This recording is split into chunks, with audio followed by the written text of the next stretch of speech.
Ilang araw na pong bumabagyo dito mga breeder at may munti pa ako sa inyong update at sorpresa. Tara, samahan nyo ako, libutin natin ang ating munting manukan.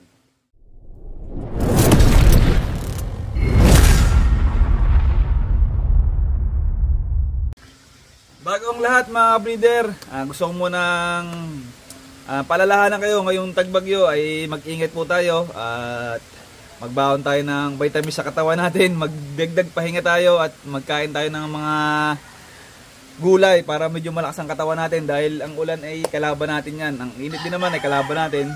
Pero hindi natin maiiwasan na hindi tayo mababasa ng ulan. Kaya kailangan natin ng vitamins at mga sasarap na pagkain. Masustansyang pagkain. Ano mga breeder? Ayan mga breeder. Good morning. Masaya ako mga breeder dahil meron pong naganap na pangyayari. Hindi mga breeder, nag-decide po ako na magpagawa ng gradas. Yun. Ito na po siya mga breeder. Yan. Teka lang. Lipat na. Ito na po yung ating ipapagawang gradas. Yan. Kung hindi po umulan ngayon mga breeder, ay may patungan na to ng bubong. Sabi nung gagawa, 3 days lang may bubong na to. Kaya lang nag-uulan po mga breeder. I-update ko po kayo sa mga naging gastos. Pero ang unang gastos ko dito ay bumili ako ng 3 bakal na tigta 2K, di 6,000 po. Tapos yero na 9K, di 15 na po. Tapos yung ibang bakal, semento, buhangin, nasa 15, yung pintura. 30,000 na po yung ating napamili. Kulang pa po tayo ng hollow block, bakal na 10mm. Saka po semento, kulang pa po tayo. Tapos yung mga ilaw, kisame, yan. Pero utay-utay po yun, hindi po natin mabibigla. Baka po malagyan lang po muna ito ng semento, bubong, yung hollow block na pader na ganyan. Tapos tigil po muna next year o pag maganda ang ating benta, mapapagawa natin. And mga breeder, at meron din ako isang bad news na sasabihin sa inyo. Meron po ako sasabihin sa inyong bad news mga breeder. Yung ating kubo ay nagiba na. Yan. Kaya po nag-decide ako na magpagawa ng gradas dahil wala na rin po tayo tanggapan ng bisita. Nagkwenta muna ako kung magkano magagastos sa kubo. Sabi mga 6K daw. Malaki din, kaya sabi ko kapag wala akong gradas para makatipid.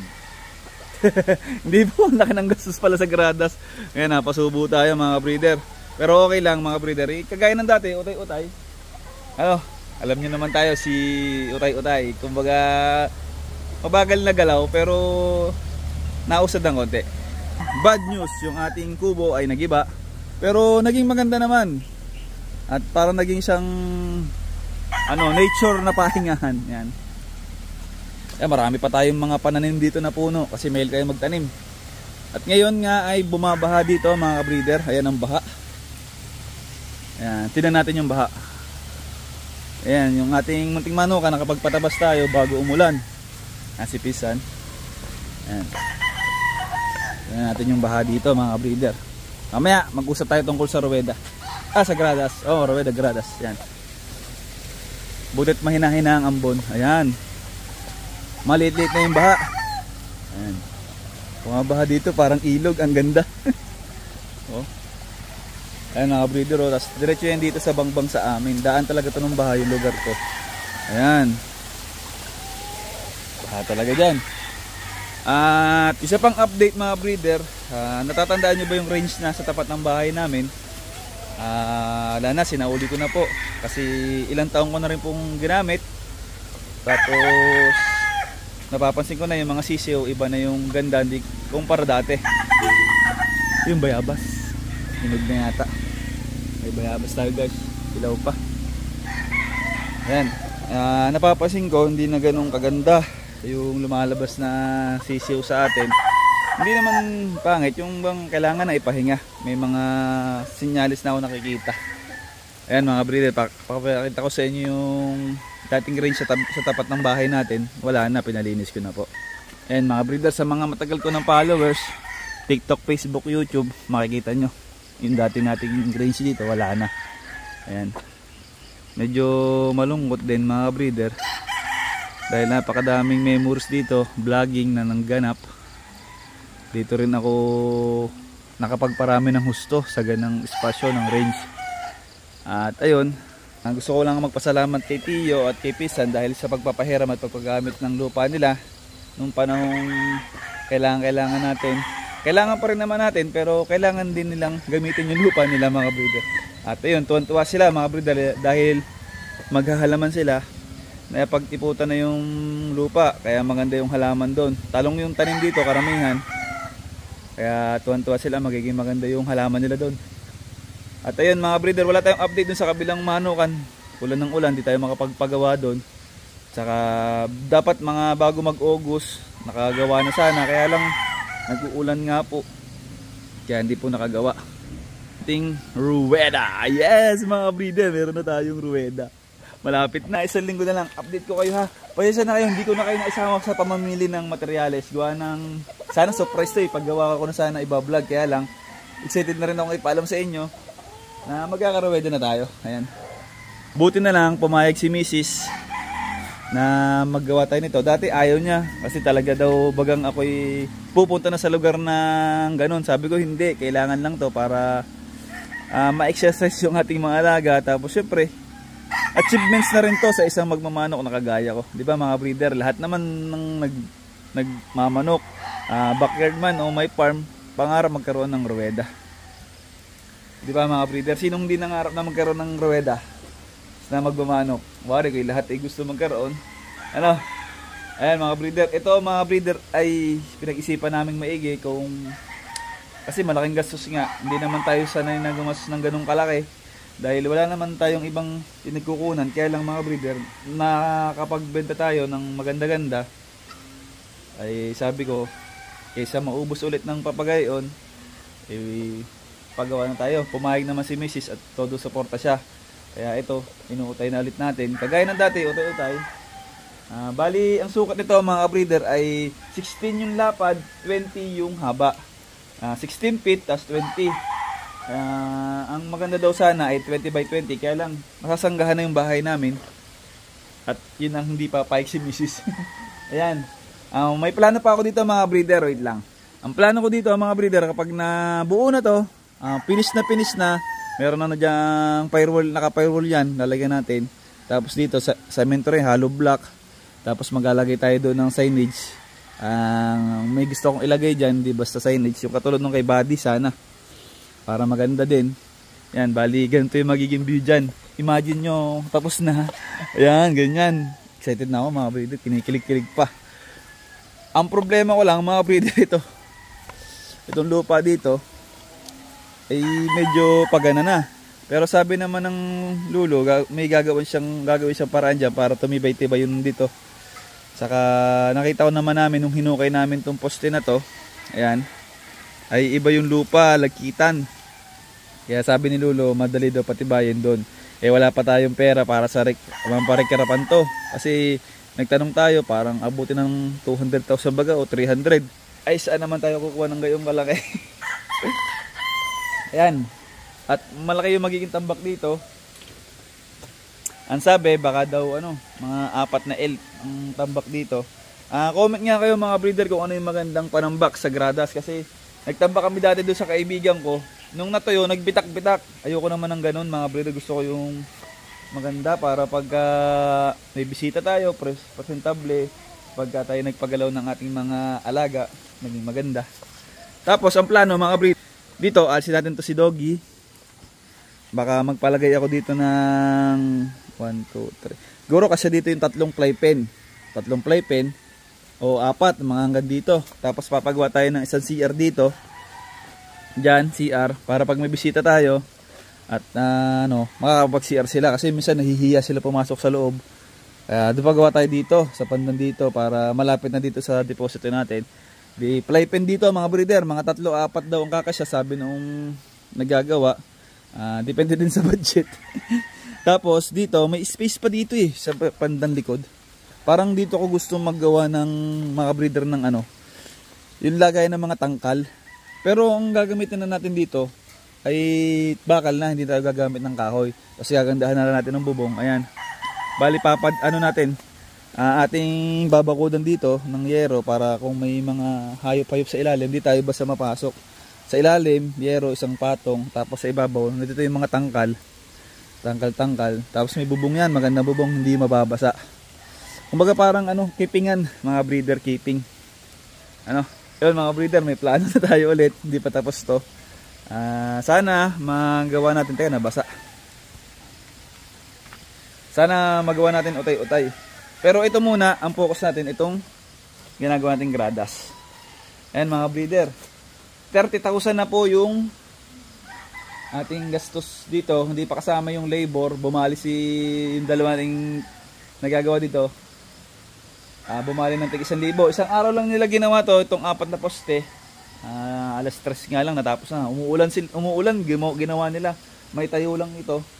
Tapos sana kung hindi umulan ngayon, papasok sila. Sabi ng manggagawa, ano lang, isang araw lang gawa na agad yung pamakuan ng yero. Kaya mga 3 araw may yero na to. Tapos noon, hiram lang kasi yung magagawa nila. Hiniram ko lang sa lulo ko. Hiniram ko lang kasi nagagawa din ng bahay doon. After noon, madali na namang paasintahan to ng semento. Siguro hanap tayo ng ibang gagawa.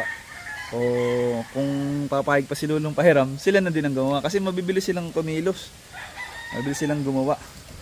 Ayan, bali itong tatagyan. Yan, bagong nakapagpatabas tayo ng damo bago umulan. Yan. At kung ilang araw na po ang ulan, ganung araw na rin po ako basa ng ulan. Hindi naman po ako makapagkapote dahil pinapawisan po ako. Pakiramdam ko lalo akong lalagnatin. Ayan. Tapos ayan, yung ating ginawa, binili nating pinagawa nating tangkal, ngayon nagagamit na natin. Ayan mga breeder, yung pinagawa natin tangkal, nagagamit na po natin ngayon tag-ulan. Meron po tayong 4 na piraso dyan na nakalagay. Doon sa ating bossing na isa na nagpapaprikon ng kanyang manok na kinuha kay Ate Pinay at kay Majestic USA nabilin habang busy pa sila eh. Yan, ang ganda mga breeder. Malinis, ang sarap. Yun nga lang mga breeder, yung tag-ulan talagang nananakit ang katawan ko dahil lagi akong basa ng ulan. 2 beses ako minsan maligo dahil umaga hapon nagpapatoka tayo, basa tayo ng ulan. Pero okay lang mga breeder, sanay naman tayo dito. Saka ito yung pagod na pinangarap ko. Ito yung sakit ng katawan na pinangarap ko. Kasi noon mga breeder, ilan lang yung manok ko? Sabi ko basic lang. Sabi ko kaya kong mapagod kahit ilang manok yan. Ito, napapagod na ako. Hindi pa lang ganun kadami pero at least natupad ko yung pagod na gusto ko. Yung pagod pa lang yung natutupad mga breeder, wala pa tayo sa pangarap natin. Yung pagod na gusto ko natutupad na. Mga breeder, masaya lang mga breeder sobrang saya talaga. Ayan, mag-update tayo sa ating manukan ayan ganda na mga breeder, malinis. Diba hindi pa tayo nag-out ng national, merong umusap sa atin ng isang golden boy. Si sir, nalimutan ko yung pangalan niya, napadala natin. Tapos may nagbayad agad sa atin na 2. Kung hindi nagbagyuhan ay napadala na sa atin. 2 Lazy Gilmore dark side yung kinuha niya. Nakuha niya yung isang paborito ko na Lazy Gilmore.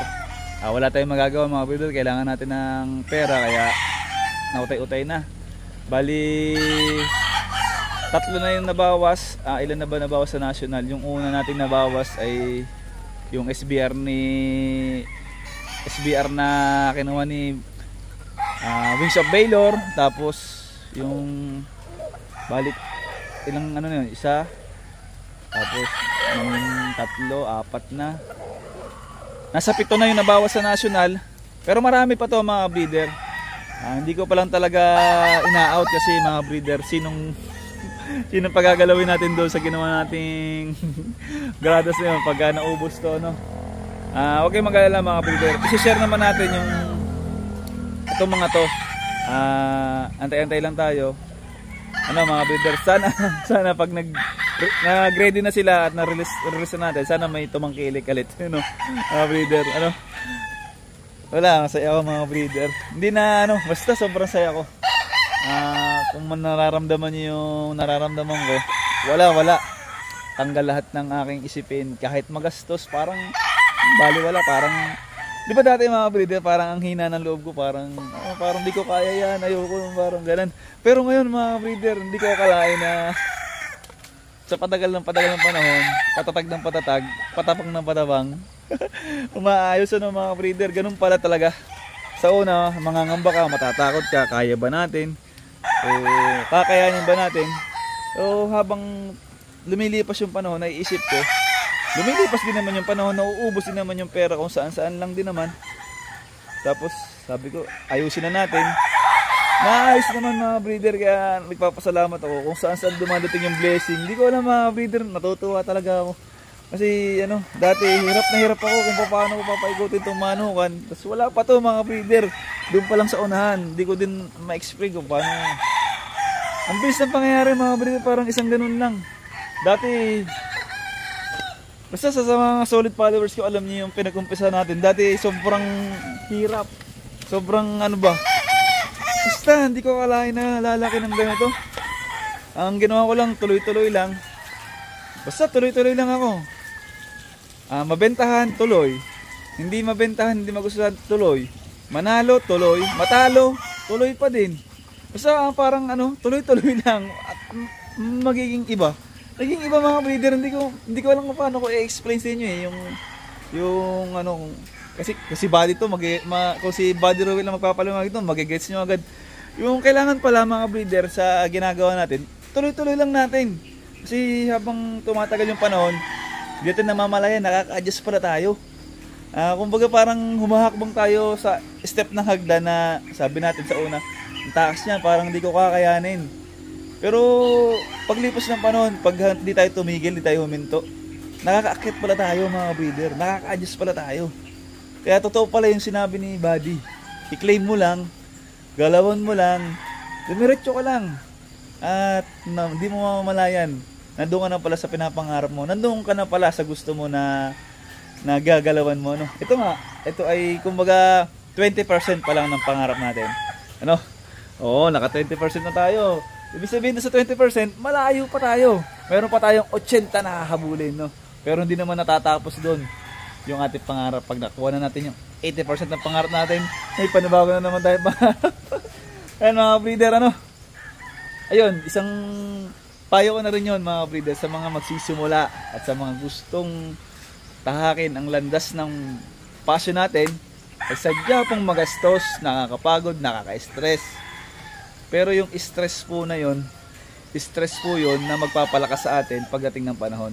Na yung stress na yun, tatawanan na lang pala natin yun pagdating ng panahon. Kagaya ngayon mga breeder, ang laki ng gastos. Pero hindi ko alam kung paano natin na gagawa, paano natin na solusyonan, paano natin na itataguyod. Ano talaga mga breeder, napakahiwaga talaga. Kasi sa iniisip ko, pag nagkukwenta kami ng aking asawa tuwing matatapos yung buwan, ganito yung gastos namin, ganyan. Sabi ko, saan natin kinukuha yun? Saan natin? Ibig sabihin mga breeder, nagtataka talaga ako. Ngayon, di ba dati parang ang ganit ng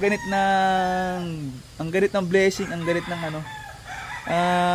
ayun pala mga breeder, kung sumuko pala ako doon sa pagsubok na yun, wala to mga breeder. Tingnan nyo naman mga breeder, kung sumuko ako doon sa mga magaganit na araw, ayan ang ganda mga breeder. Tapos pag nagawa natin yung farm natin sa kabila, yun upa lang yun mga breeder upa lang yun, pero alam ko darating ang panahon, magkakaroon din tayo ng sariling lupa at matutupad pa natin yung mas magandang manukan.